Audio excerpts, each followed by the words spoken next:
Hello to my friends at the Young Carers. I'm so pleased that you enjoyed my book and that it was inspiring as you've been working on this project. And thank you for sending in these questions. I'm going to do a little video just to get through all of them so I don't have to type so much. But the first question is how I became a paleontologist and if I always liked dinosaurs as a kid.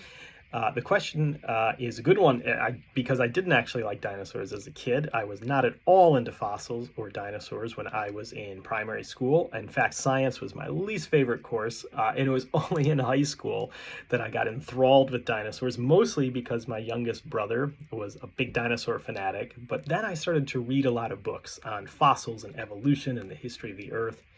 And that just got me really excited. So my best advice to young people who are interested is to read widely. Check out books, follow your interests, and also use the internet to your advantage. Follow scientists online, follow scientists in museums on social media, get a news alert for new discoveries, be on the pulse of what's out there. I became a paleontologist by studying geology and earth science at university and just building up through the different degrees and so on, and culminating in a PhD, which is really the ticket to entry to being an academic paleontologist. But there's lots of other ways to contribute to paleontology. Could you become fossil hunters too? And are there places in Scotland where young people can look? Absolutely. You don't need to be a professor or have a PhD to find fossils. Anybody can do it. And when I was 16 years old, I got my driver's license back home in the US and asked my parents if I could take their car out, and I drove around looking for fossils with a guidebook and a geological map and a hammer. I checked to see whose land it was, if I had permission, but I just looked for fossils, and it was magical being the first person to find something that's millions of years old. And to think about this clue from a lost world. Here around Edinburgh, go to Wardy Shore. Within the city limits, there are all these coprolites, fossil poo, that you can find there in these rusty red nodules. But some of the best fossil sites are also along the coast, both up in Fife at Kinghorn. There's the Coastal Trail. Probably the single best local place to see a lot of fossils, though, is out in East Lothian at Barnes Nest by the lighthouse. There are great online guides to these places, and you can just go and you can look and you can collect what you can find and bring it home with you. What's the oldest dinosaur and the biggest dinosaur? The oldest dinosaurs are about 230 million years old. They're ones like Herrerasaurus and Eoraptor, which are from Argentina. The biggest dinosaur, also from Argentina, but from much later, there are ones called Argentinosaurus and Patagotitan. These were long-necked dinosaurs, and they were heavier than Boeing 737 airplanes, if you can imagine. You're saying you can't believe dinosaurs had feathers. Yes, it's true. It's hard to believe. But if birds are living dinosaurs, does it mean dinosaurs are still all around us today? Yes, they are. So birds are dinosaurs. Birds evolved from other dinosaurs. They are part of the dinosaur family tree. They are just a strange type of dinosaur that got small, evolved wings, and developed the ability to fly. And in that way, they're really like a dinosaur version of a bat. What's a bat? It's a mammal. Of course it's a mammal. It has molar teeth and hair, and it feeds its babies milk. But it's just a strange mammal that got small, evolved wings, developed the ability to fly. And dinosaurs with birds, that's the equivalent there. So that means there are over 10,000 species of dinosaurs still with us. Actually, more species than there are of mammals today. You asked about the asteroid. Wiped out the dinosaurs. Yes, 66 million years ago, this giant 6-mile-wide rock fell out of the sky, and it unleashed hurricanes and earthquakes and wildfires and dust that went up into the atmosphere, blocked out the sun. For many years, the earth went dark and cold. It was this domino effect of chaos and carnage, and that led to a terrible extinction. 75% of all species died, including all of the dinosaurs other than birds. They were just too big.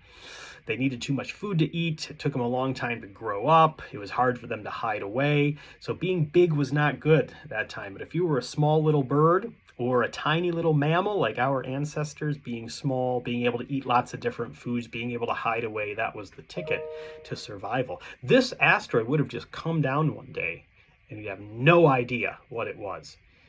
The dinosaurs had no way of knowing. And the history of the world hinged on that unpredictable moment. Now, you ask about animals that survived the mass extinction, what made them resilient enough? Well, we had ancestors that stared down the asteroid. We have these tiny little shrew-sized mammal ancestors that made it through. And they made it through because they were small, because they didn't need to eat a lot, because they could eat lots of different foods, because they could hide away easily. They could dig burrows, or they could hide into little crevices as the fires were going on, and the earthquakes and everything else. And they could grow really fast from a little baby into an adult. It didn't take them that long. All of those things helped our mammal ancestors, but also the birds make it through the extinction. The question is, as somebody who studies extinction for a living, given the climate crisis we're facing, does science offer hope? Well, the hope that I have is that the Earth is old, the Earth has changed a lot, the Earth has been through all of this before in terms of global warming and climate change. We have not, and that is the problem. We as humans are so used to this world around us and the climate that we're accustomed to, that there will be big upheaval if we don't change our ways. But the other hope that I have is simply that we know what's going on. We're not the dinosaurs that had no clue that asteroid was coming their way. We know how the Earth works, how physics works, how the atmosphere works, how the greenhouse effects works. We know that carbon dioxide going into the atmosphere increases the temperature. We know how we can use alternative energy sources that have much less of an effect on the environment. We know these things. We're smart enough. We're aware. We just need the political will to make it happen and the economic will to make it happen. So ultimately, I'm hopeful there. We are a smart species, but we need to work together to figure it out.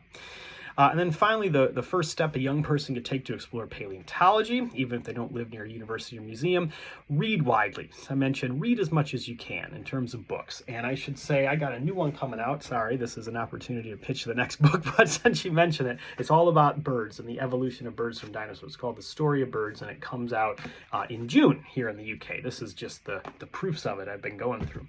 But read these kind of books. There's all kinds of great books out there. Books by people like Stephen Jay Gould and Mike Benton and Peter Ward and Thomas Holliday and Riley Black and Tony Martin, and there's Darren Naish. There's so many wonderful paleontology books out there. Do follow scientists and museums on social media. A lot of us do have a presence there. It's not that we're influencers or whatever, but like we try to keep up to date, showing people what we're doing, what we're discovering, where we're going, what it's like to be a scientist. And do try to visit a museum or visit a university. Try to go to some lectures or some public events where there might be scientists. If you can. I know it's hard for many people to do that, but if there is an opportunity, take it. But there's so much you can do online these days, just following the field that way. And if you want to be a paleontologist professionally, the first step is to go to university and do a degree in either geology or earth science or zoology or biology, one of those two. And you can take classes in each subject. We do a great degree, earth sciences, at the University of Edinburgh. That's the degree I teach on. And that's the foundation you need. And then from there, you can do master's and PhD and study more. But getting that university degree is the first step.